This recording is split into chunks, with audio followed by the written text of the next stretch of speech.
Welcome to the Artist Academy podcast. Andrea Earhart here, muralist, adventurer, and your host as I interview inspiring artists who are killing it in the art game to show you that it's completely possible to make a great living doing the thing you love to do.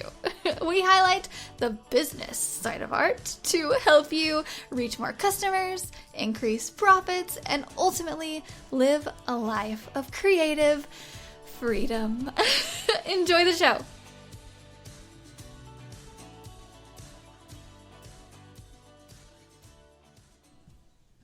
I was recently interviewed by Paulina with the Gente Increible Podcast, and she was kind enough to let me share it with you. So this is what this episode is. So Paulina is from Mexico, hence the title of her podcast, and being asked questions by someone in a completely different country made me realize that no matter where you are, typically the same art rules apply for how to start an art business. We talk about how to build your own art business, how I built mine, tips on getting started, and the whole bit. This is also a bit of an introduction to how I got started in my own art business, which I thought would be really informative for new listeners and old listeners, being that the intro I did to this podcast in the very beginning of it all about how I got started is over 2 years old. We have been podcasting for 2 whole years. Oh my gosh. Anyway, let me know what you think of this interview with Paulina from Gente Increible about me and how to get started in your art business. Hello. How are you?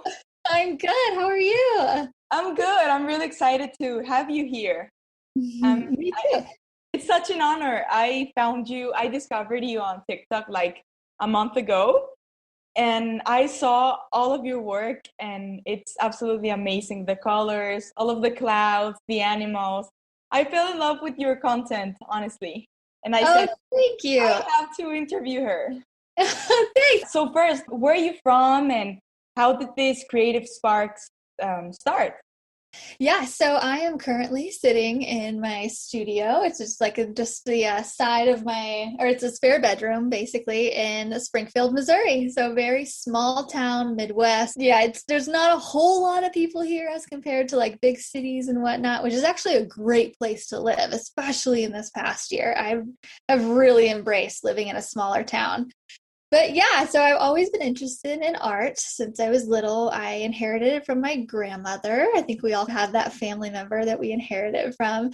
And I remember just as a young girl, her like breaking out different pastels and trying to get me to paint realistic. And all the time I was like, I just want to paint it pink, Grandma. Like, just let me paint it pink.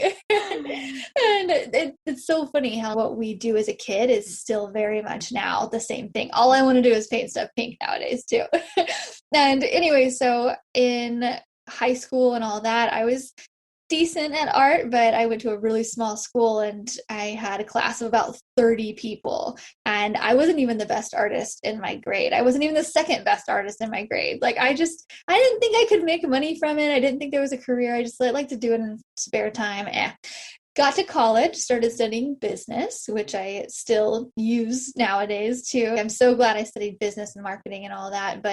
And I was about a year in and I'm like, man, I really think that my high school art teacher had the best job in the world, like coloring every day and sign me up. So switched my majored in painting.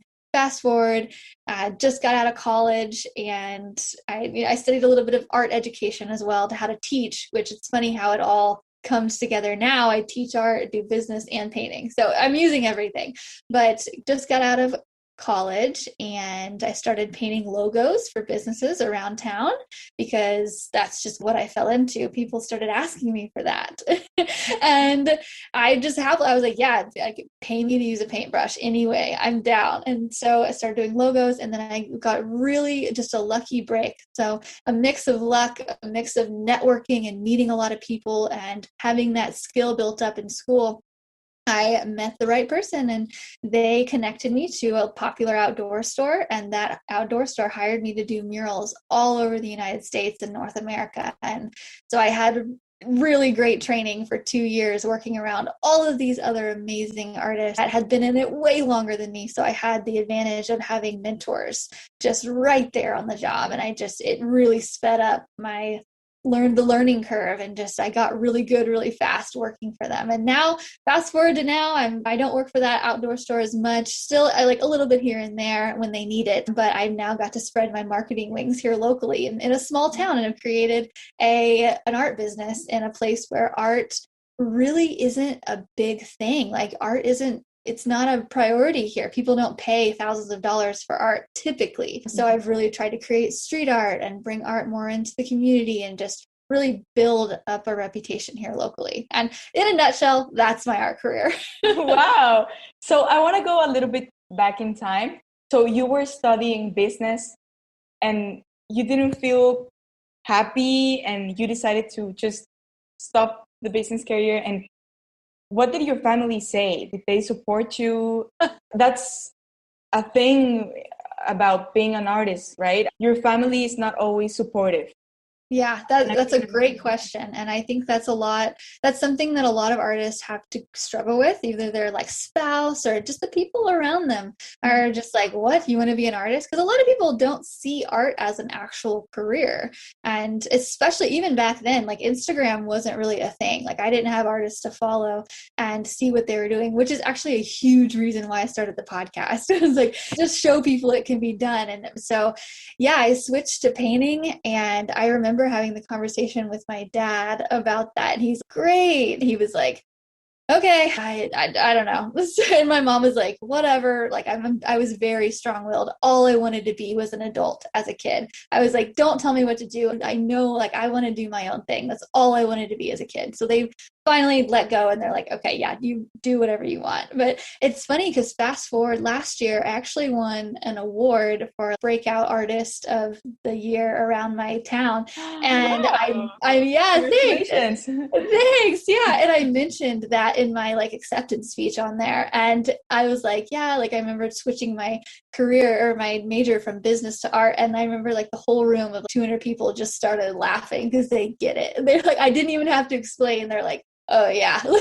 So I'm like, thanks Dad for believing in me. Like it obviously paid off. And he's like, whew, thank gosh. But yeah. And a lot of people, they just, even in the beginning, like everybody will question you. Everybody will question you because it's not like a standard thing. You don't study and then get a job as an artist. Typically, you can get a job as a graphic designer and all that, but yeah, it's kind of a long-winded answer to your question of that. Everybody will doubt you until you make it, and then everybody will be like, "Oh, I've always believed in you."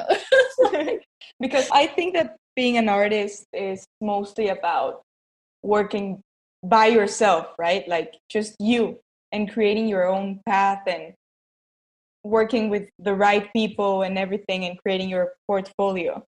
So yeah. After studying it, did you decide to do it a professional thing, like manage your money and client by client?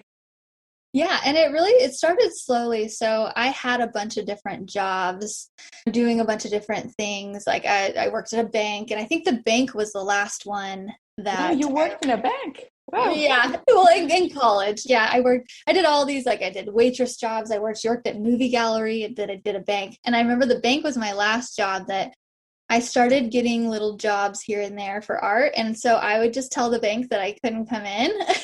I was like, hey, sorry, I got to do this thing. And they're like, you can't do that. You can't just call in to go do something else. And I was so like strong, or just tough headed, or whatever the thing is. And I was just very strong willed. I'm like, I have this other thing going on. I need to do this. And they just eventually fired me. And I was so devastated. And I was like, no.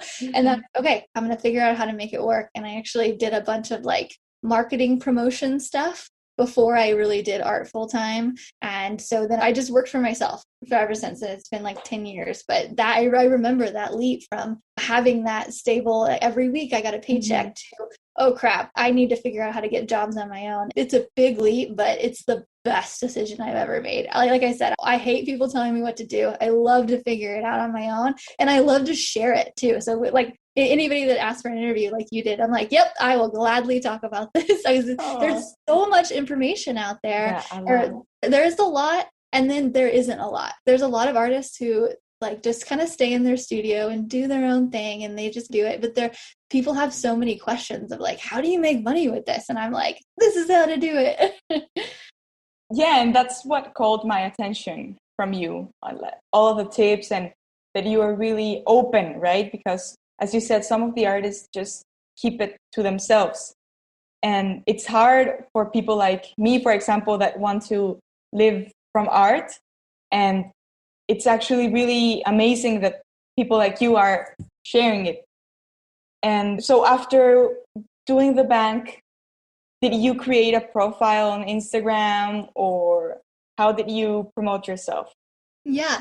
So I went and created an LLC so from having a bit of a business background, I knew that was the first thing that I needed to do. I just needed to establish myself as a business, maybe eventually start doing taxes as that. So I made this LLC. It was called Paint It Red, because in high school, everybody called me Red. I'm a redhead. Red was just kind of my brand. And I was like, I wasn't crazy about the name, but I was like, whatever, Paint It Red, it's catchy. I still use that LLC, but I've since rebranded as like Art by Andrea, because I think having your name, I'm a really big advocate of having your name as your LLC of any artist, because having Art by Andrea, or a lot of people Art by Andrea Earhart. I just got married a year ago, so it's actually Andrea Sanders now, and nobody really knows me by that. So I was just like, okay, call me Art by Andrea. But having an LLC of Paint It Red, it was just one more like connection that people had to make in their brains to be like, oh, Andrea Earhart is is Paint It Red. It's just so I wanted to delete that one connection, and that way it just Art by Andrea. Anyway, so I still use that as an LLC. It's on my invoices and such. But yeah, so I created an LLC, and then I just kind of started painting, like in my free time, and just painting and posting about it. And eventually, through doing a lot of marketing as well, meeting a lot of business owners, I started, getting a little bit of jobs here and there. I started painting a logo, and then more and more logos came out. But it was very slow at first. And then I got lucky. I got that like networking connection. And then coming back, and after doing that, I had to rebuild my whole local everything. So I started doing street art. Street art is basically like a billboard for your art. And in a small town like this, I say with anybody who lives in a smaller town that doesn't have a whole lot of art, it is a blank canvas, and that is your perfect opportunity to put your art up. So I created these butterfly wings that people could stand in front of. And outside of my town, it wasn't really a new idea. Like I did it in my own way, and I did it like in my own style, but wings were not a new invention. I just did it in my town, so a lot of people in small town Missouri thought it was like this amazing thing that they had never seen before. And I was like, yeah, okay. But they went and they stood in front of it, and some people would tag me online, and that's free advertising. And that's really how I took that. I'm very business minded in that way. And it was great because it got to color the town and create a lot of art here locally. But it was primarily a business tactic for me as to help spread the word. And street art is really the thing that started my career back up and got me to be really busy. You were talking about invoices. So in Mexico, for example, to actually have invoices and to actually work with an enterprise, you have to pay taxes and obviously subscribe yourself with the government. But how is that thing in the United States? Because I'm actually afraid to do that step, but I know that if I don't do it, I won't be able to grow, because I won't be able to collaborate with enterprises formally. So what advice would you give to little artists like me that are afraid to do that step? Or when do you think is the time to do it? How did you do it? I would say when you have a little bit under your belt. So I wouldn't say if somebody doesn't really practice daily and doesn't have any jobs at all or anything, I'd say wait a little bit, just start that practice of daily painting and posting and just to get a couple jobs. But I will say, like, not having a website and all of that, it does limit you. And I would say even like with murals, me not having insurance, would limit me to work on a lot of the jobs that I work on. And insurance and websites and all that, there's a time and place, and it's hard to say when to get it because it is an expense. It's the cost of doing business. And getting used to the cost of doing business, I think that mentality of that, like, I got to spend money to make money. I think the faster people can get with that program, the easier it is, whether it's hiring a mentor or investing in that website or whatnot. Like, the faster you do that, it's going to come a lot easier. But to file an LLC here, it's only $50. So if it's just that in your area or anybody that's listening, I'd say go ahead and do it. In California, I know it's 500 or something, which is quite a bit. So maybe wait a little bit longer. Maybe wait till you made at least $500 or $5,000 or something in your business to really maybe file that in taxes, or maybe even more. I don't know. But it's hard to say, but I'd say at least buy a domain. So if you don't have your website up, at least just spend that $12 on Google domains and just buy your place on the internet. Like, I have bought Art by Andrea E., Art by Andrea Earhart. I have Artist Academy Advanced. Like, I have a bunch of different domains because it seals your spot on the internet, and you don't want somebody taking your spot eventually when you're going to eventually do it. And what does LLC stand for? Okay. Oh, sorry. It's limited liability company. So an LLC, so it's probably different in Mexico, right? Yeah. Okay. Yeah. I'm not sure really how to advise what you should do there, but there's probably a way to solidify your business in tax terms. So we had to pay taxes as well. So a limited liability business or company, it basically is just a way to file your company name so nobody can take it and file taxes through your business. You can also do it as a sole proprietor. That's what that's called here. Not sure what it's called there, but it's just, and then having limited liability, it comes in handy in the extreme times. So say I'm on a job and I'm spray painting and something goes wrong and I accidentally spray paint over something that's worth $1 million, which can happen quickly if you're around cars, if you're around taxidermy, like if you're around all these crazy things and people are wanting to sue you. And so that's where insurances come in. And so if somebody sues me, they can't sue me personally. That's why I have limited liability. They can only sue my business. So they can't come after my house. They can't come after any of that. I'll just have to figure it out with the insurance companies under my business. So there's a bunch of different ways. A sole proprietor, a lot of people file under that. You don't have that. And again, it's just in extreme cases that something like that would happen. But yeah. Thank you for the tip. Sounds complicated, but it's essential if you want to grow, that you would have to do if you want to do this for a living. Yep. I just got an email request for a sign company here that's wanting to contract me. And they're like, hey, before we get you on anything, we need you to fill this out. We need you to send this to us. And they wanted my proof of insurance before they would even do anything. And it's that, like, bigger companies will need that, but not all artists want to work for big companies. Some people just want to paint and sell canvases, and you don't really need that as much. But murals are just bigger. Everything is bigger with murals. The profits are bigger. So you would say wait until you have the correct income in order to do that step, right? Yeah, I would just weigh it out. If it's cheap to do all of that, do it. If it costs quite a bit and you're not ready for that investment, wait till you've got some stuff coming in. So tell me, Andrea, what would you say that is your forte when it comes to painting? Is it murals? Is it canvas? What is your biggest income or source of? Yeah. So as of right now, like income-wise, I would say murals and logos take up probably 70% of my total income. So murals, like I mentioned, murals are big. People will pay good money for big things that are impressive and they get shared online a lot. So that's how I've been able to build my company as quickly as I have, just with murals. I love painting large scale. Even in college, I would paint on giant canvases, and I love painting large scale.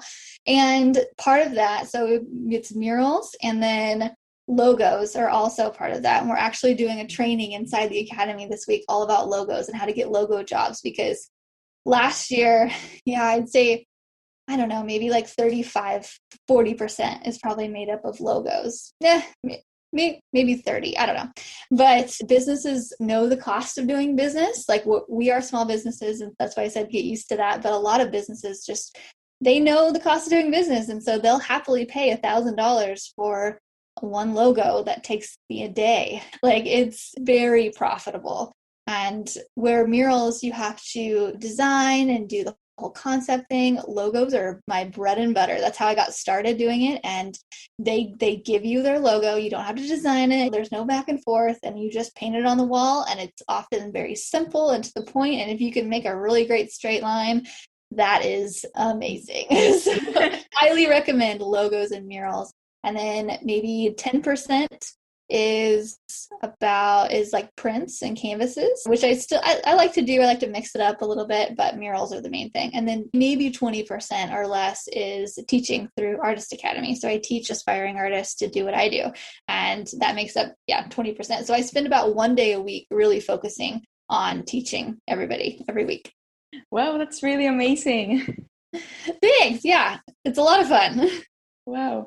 And how do you manage your accountability? Do you use an external service, or do you do it by yourself? Okay, so like how I keep track of everything I'm making. So actually, I really don't keep track all year. I just sit down every year at the end of the year. I spend like an entire day and just go through all of my photos, all of my invoices and everything, and just write it all down. I'll also write down where I got the job from, so I know if it's coming from social media, it's coming from word of mouth, if it comes from like interior decorators, like all of these clubs and whatnot. So I'm actually, I'm really bad about just like keeping track month to month. Me too. Yeah. That's why I was asking you this question, because I'm the worst. Yeah, I know that there's a program called QuickBooks, but I don't want to do it.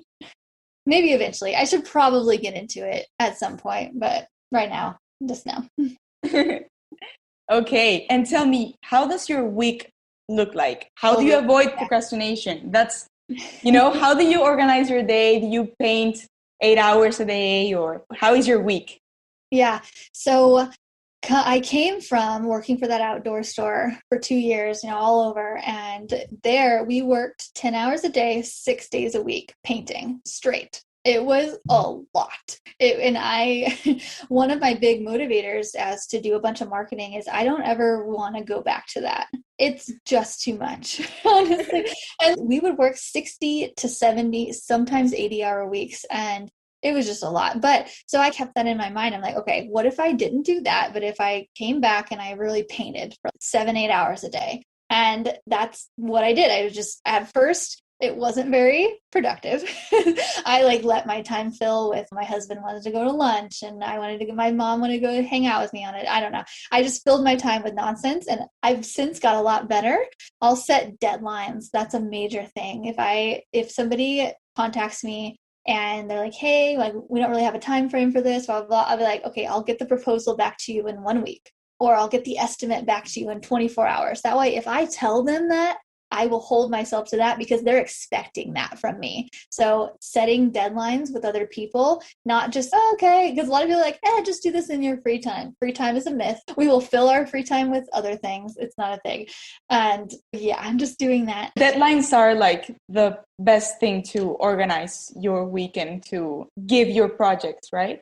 Yeah. And now so I'm doing a lot of things, teaching, murals and podcasts and stuff. Now I set a certain day, which works really well for me. Some artists do like the first hour of the day, they do proposals or whatnot, or invoices. And I do 1 day. So Monday today is my 1 day to sit down and do all the things that don't require painting. And then Tuesday through Friday are my painting days. And I just let myself paint those days. But Monday is my permission to not paint and get everything else done. And then I try not to work on the weekends. I went through a phase where I worked 7 days a week, like a lot, and voluntarily, because I didn't think that it would last. It was work, right? And you enjoyed it. Yeah, I enjoyed it and I wanted to make money while it was good because art is it's like construction. It's very like feast or famine. It can go, you're really busy and then it's crickets, and then you're really busy and it's crickets. And so I got in that really busy season and I kept it and kept it. And now I'm like finally at the point where I'm like, okay, I'm going to have work for a while. There's no like famine in there.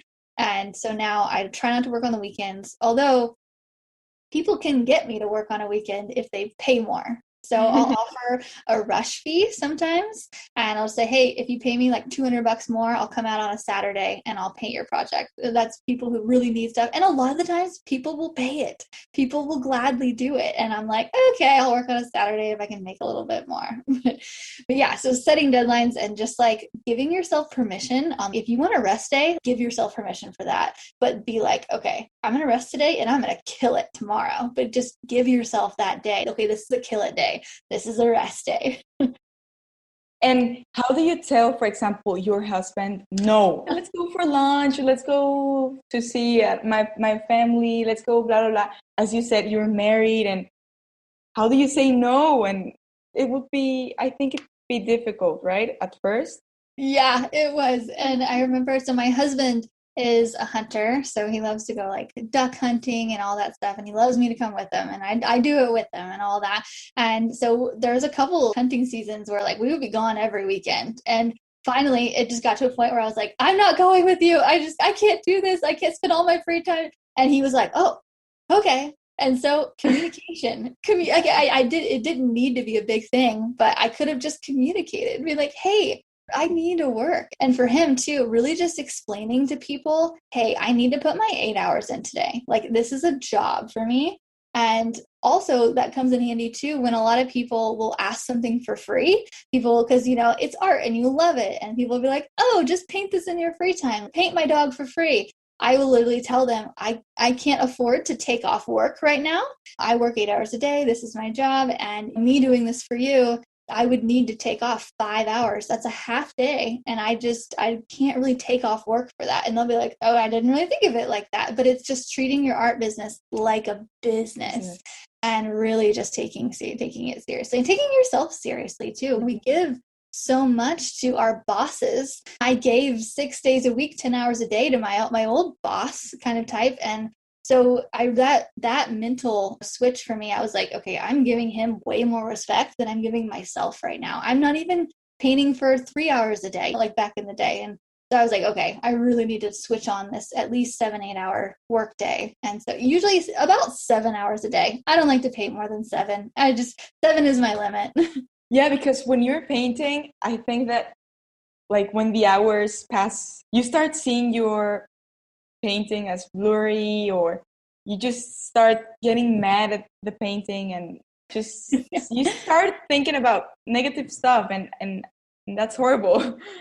Yeah, and it doesn't become as fun, and your back kind of hurts, and it's just so it's just coming at even like some projects. Like actually just recently I probably could have stayed and worked like 13 hours to finish a project on a day, but lately especially I'll just be like, okay, no, I'll stop at the 8 hours and I'll put in another 3 tomorrow. And that just really helps. And just to come at it with a freshness the next day and just finish it up properly. And then that also helps me to take photos in the end. And I'm not like completely worn out at the end of the day. And Andrea, I have to ask you something.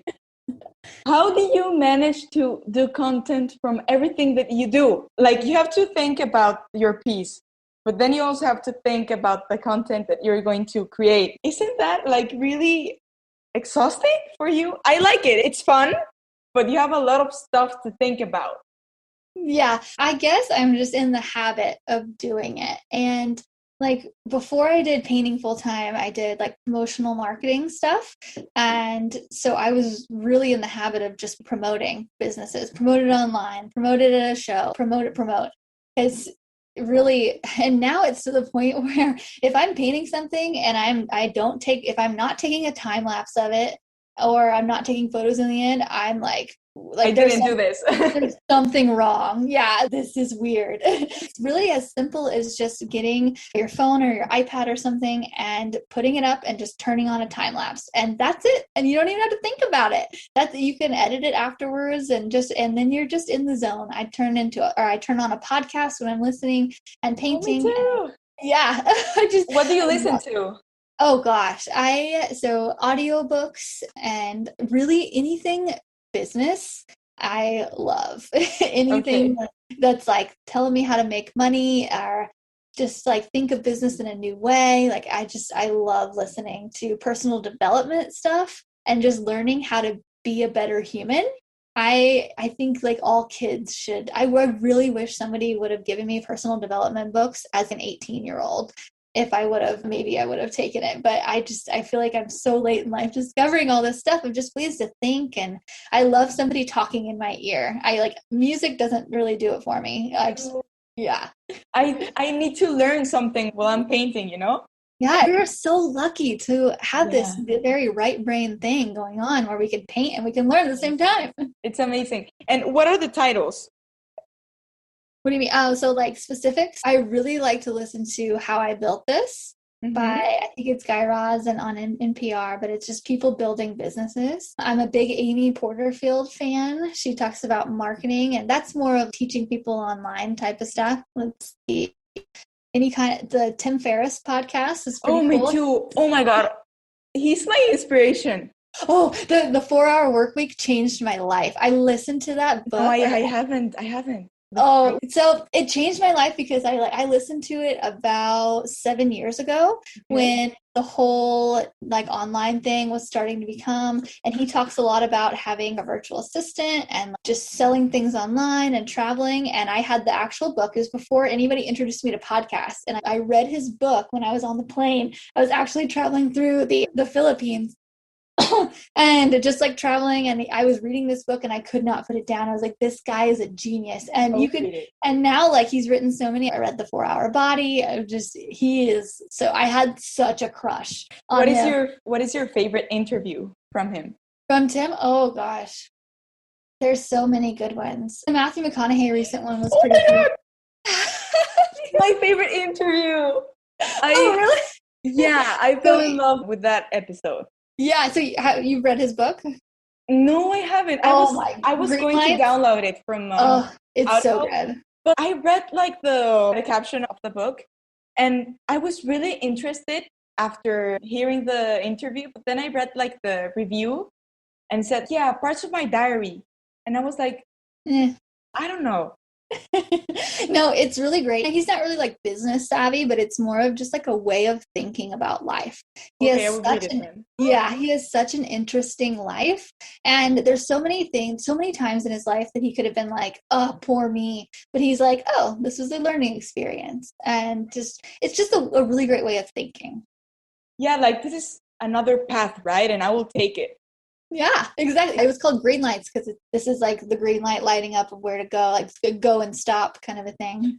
I was hoping you were going to say the Matthew McConaughey episode, really. And when you said it, I was super happy. Yeah. Oh, okay. So would you say TikTok is your main social media platform to promote your work? So I kind of go through phases with TikTok. Like I went through a phase of really building it and building it. Now it's built and it's there, but Instagram is still like my go-to. Like, especially now that Reels have come out. At first I was like, they're just trying to be like TikTok. Now I'm like, okay, like I get it. Because I just repost my TikTok videos to Reels, and the reach is just insane right now. And so I'm just taking advantage of the Reels. Like I have gained like 10,000 new followers from Reels in the past, I don't know, few months or so. It's insane. Yeah. I did a remake on your Ghosted. Oh, really? On your Ghosted video. Yeah. I did a remake, but in Spanish. It was super fun. It's super funny because it happens. Hello, what is the cost of this? And what is the cost of this work? And you just tell them the price. Yeah. Scene. Okay. Yeah, exactly. I'm gonna have to check out this video. So relatable. I will send it to you. So would you say that storytelling is the go-to for Yeah, and promotion, marketing? yeah, storytelling or just really just showing someone how you create. I think like having a time lapse up, a time lapse is just the simplest thing anybody could do. Just having it from a blank white wall to creating even a logo or something just big and fun and just showing like the process in like 10 seconds so fast because I actually tried to watch a tutorial that somebody posted on Instagram the other day. It was like 13 minutes long and I was like, I can't do this. No. I couldn't do it. It was just, I don't know. I had to like do other things, clean the kitchen and just listen to it because my attention span is so little from TikTok and everything. So like the faster you can get it made, the better. And then make a cute little ending on it. Like, look what I made. Like that's the key, I think. I think that our attention span has been reduced thanks to these, thanks to social media, because everything is just 30 seconds. And you have to tell a story in just 30 seconds and you have to show everything in just 30 seconds. I just launched some scarves that I designed. Yeah. So I had to do like these reels and about how to use them, you know? So I was posing and like this, and then edit, and quick camera, blah, blah, blah, blah, 31 seconds. And I was like, oh my God, I have 1 second left, you know? It's crazy. And I think it's the future. Yeah, I think you're right. Yeah, the video is so the future. And as soon as people like you can hop on it and just test things out and just try to make it as sometimes I'll go through it. If I have a 45-second video, I'm like, okay, how much can I take out and people still understand what's going on? I really challenge myself to just take it all out. It's crazy. So tell us, how would you describe your style? And how did you manage to find it? Or how long did it take you to find your style? Oh gosh, I think it took me so long to find my style. And I'm so jealous of all these artists that are like, I know exactly what I want to paint. I'm like, how do you know that? Because I had to paint everything. I had to paint everything in order to figure out what I wanted to paint eventually. And for me, but really it's so funny because if I just looked back to what I liked as a kid, what I liked in college, like I think we let all this like business lingo and just how to make money and stuff fog our natural creativity. And we would just think back to what we liked as kids, which is pink things and pink and glitter. That's how you do it. But I went through everything. I was like, well, I'm going to try to paint people. Well, I'm trying to paint pets. Hate both of those. No, do not ask me to paint them, but just figuring it out. And so now if I can paint with pink and glitter and pearl accents and just, it's my favorite thing. But it also came with the idea of being okay with that because for the longest time, I thought to be taken seriously, I needed to paint realistic and I needed to paint what other people liked and what other people were buying, landscapes and all of that, which I liked it. But it took me a long time to post something with glitter in it. And once I did, it just started going crazy. It was the response was amazing. So would you say that animals are your favorite thing to paint? And clouds? Clouds. I'm in a clouds phase right now. They're beautiful. Thanks.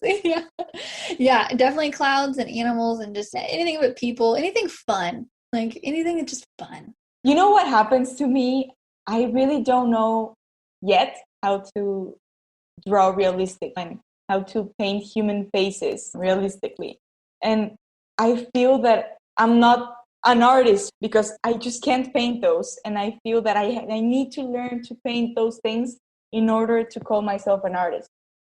Yeah, and I can definitely get to where you're feeling because a lot of people have that imposter syndrome of I'm an artist, but I'm not as good as all the other artists that I see on Instagram. Mm-hmm. I think it's a really great thing that we have Instagram because we know it's possible and we can learn from these artists, but then you're like comparing yourself to all these amazing people and just know that everybody started exactly where you are. And I tell people all the time, like I was not the best artist in my class of 30. Like it was just like you have it, but practice is everything. So the more time anybody can spend with a paintbrush in your hand, the better. And don't put so much pressure on yourself to niche down right away, because it'll come, and just giving practice with paintbrush in your hand to where you feel good about what you're doing. And if you need a little bit of a confidence boost, I say that is like first and foremost, but if you need a confidence boost, just remind yourself or just show your art to kids, because kids will tell you exactly how amazing you are, because you are. And just compare it to anybody who doesn't do art. They're going to think your stuff is amazing. So just keep off the comparison a little bit, but still keep practicing. Thank you for the advice. And it's been so useful. All of your words have been so useful. Thank you very much. Okay. Tell me, do you have a life motto, a phrase that you keep telling yourself, or a phrase that just got stuck in your head once you read it, once you saw it? Do you have something like that? Yeah, actually. And it all comes full circle, because like my grandmother used to teach me how to paint as a kid. And then I remember at her funeral, she actually died right before I got my big break in art. But I remember being there and her, like, them saying, her main quote was, "It's just paint. You can paint over it, just like life. If something happens, you can redo it. Nothing is permanent." And so that "it's just paint, you can paint over it" has just stuck with me forever. Like, we all think, like, whenever we make our website, like, it has to be perfect and we have to do everything perfectly. Or even when I made the first podcast episode, I was like, I'm just throwing things out there and it's going to get better as it goes. Like, just, if you make a mistake, it's okay. You can just paint over it. There's nothing is permanent. What would you say is your favorite book, film, and songs? Oh gosh, I don't know. Like, anything from Tim Ferriss, anything. And the Goal Digger podcast is pretty good. So Goal Digger, it's really good for marketing. Oh, so book Art, Money, Success by Maria Brophy is a must for all artists. She is amazing. I actually got the chance to interview her on a podcast in the beginning and when I first started it, and I was just blown away. She is so cool. Like, her book Art, Money, Success. Every artist needs to read it. Perfect. Favorite film? Oh gosh, I am actually not. I actually worked at movie gallery before in college, and I'm just not a big movie person. Really? Yeah, I don't know. I'm just not a big TV person. Like, so you don't watch series? You don't watch Netflix? Sometimes. So now I will. I remember I went through a year where I was like painting all the time and I cut out Netflix. I was like, that's an easy thing for me. And so I tell people too, if you really want to get a boost in your art career, cut out Netflix just for a year. Just give it a year. And so now I will, like, I don't know. I can't really think of one. Oh, what was that one? It's like an old time one. They're like old. Gosh, I can't remember, but it's basically it's a Netflix original based back in the time when people like, gosh, I don't even know. I'll look it up and I'll tell you. It's something with a B, I think. Okay. Yeah, you have to actually cut out Netflix because you're so into painting, and I think that your like audible things help us, right? And to distract ourselves because our eyes are on the painting. Yeah, and I know a lot of people can like watch movies and paint, and at the same time, I'm not that person. I tried to do it. I got some headaches that were really horrible, so I said, no, that's not for me. Yeah. What is the best and worst advice that someone has given you? Okay, yeah, I have the perfect one. So I remember when I did like marketing and promotions and stuff, I remember I would go up to people and be like, "Hi, I'm Andrea," like super excited, blah, blah, blah. And I remember one person told me, they're like, "You really need to have more of a poker face whenever you like a stern, like you really need to be more professional when you meet people like this." And that stuck with me for a long time, thinking that I wasn't my natural, like high energy, really happy, wasn't good.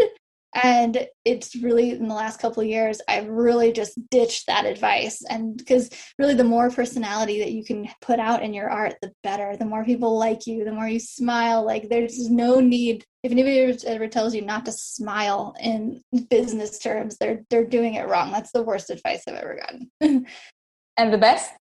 Oh gosh, to treat your art business like a business, like 8 hours a day, just invoices, cash flow, like just get a little bit of business in your art. Not enough to like fade all the creativity out of you, but really just to treat it like a business. And that's why I help artists with that. I love the business side and making money and sales and all of that. I oddly love it. I tell people like oddly, and I love to talk about it and teach it. And so I teach it to other artists. So if you could take someone to dinner, dead or alive, who would it be?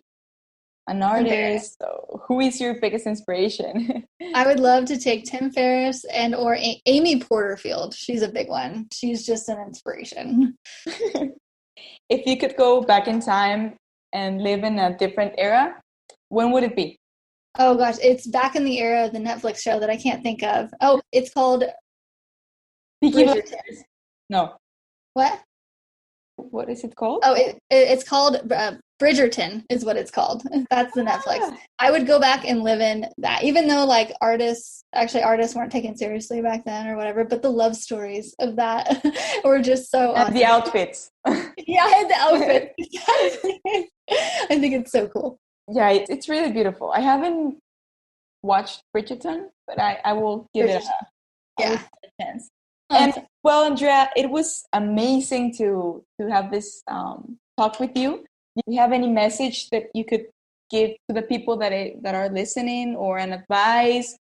I don't know, whatever you feel. Yeah. Whatever you want to say. Yeah, this advice, an art professor gave it to me when I was in college, and I was just like, I kind of brushed it off.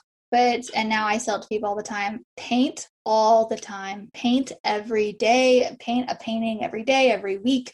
Just paint all the time, because that is the basis of everything. The better you can be and the more stuff you have to promote, just that is the basis of everything. Just find time. Find an hour a day at least to paint, and things will magically start to happen for you. Thank you very much, Andrea, for your time. It was a pleasure talking to you, and I had an amazing time. I hope that you had a good time too. Yeah, it was so great to meet you. I'm so glad we did this. Thank you for asking all of these questions. And thank you. Yeah, it was great to meet you. This episode is sponsored by the Mural Master Program inside of the Artist Academy Advanced membership. This program is specifically designed to help you with every step of the mural process. From coming up with an idea, to finding a wall to paint it on, to pitching your ideas to businesses, and finally, of course, I teach you exactly how to paint large scale. Murals are a lot of fun and a great way to grow your art business.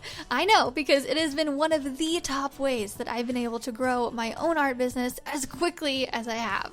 With several years of experience as a muralist, I've dialed down the painting techniques, the proposals, the pitching, the whole bit. And now I've compiled it into one resource for you called the Mural Master Program.